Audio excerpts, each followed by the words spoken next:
কুড়িগ্রামে চাকির পসার বিলের অবৈধ স্থাপনা উচ্ছেদ করা হয়েছে। বিস্তারিত থাকছে সোহেল রানার রিপোর্টে। কুড়িগ্রামের রাজারহাটে উপজেলা প্রশাসনের অভিযানে চাকির পসার বিলের অবৈধ স্থাপনা উচ্ছেদ করা হয়েছে।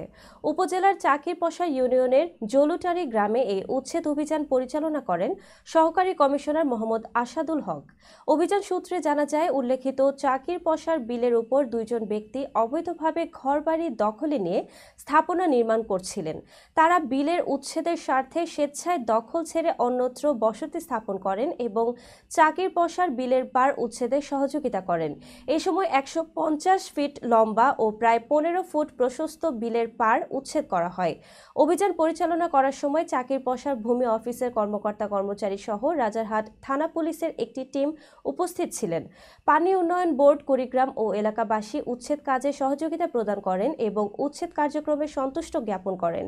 রাজারহাট উপজেলার সহকারী কমিশনার মোহাম্মদ আসাদুল হক জানান, জনস্বার্থে অবৈধ স্থাপনা উচ্ছেদ অভিযান অব্যাহত থাকবে এবং বেহাত হয়ে যাওয়া সরকারের সম্পত্তি উদ্ধারের গতি আরও জোরদার হবে। উল্লেখ্য, চাকির পসার বিলের বিষয়ে কুড়িগ্রাম জেলা প্রশাসক নুসরাত সুলতানা ও উপজেলা নির্বাহী অফিসার মোহাম্মদ আল ইমরান যথেষ্ট আন্তরিকতা ও গুরুত্ব দিয়েছেন।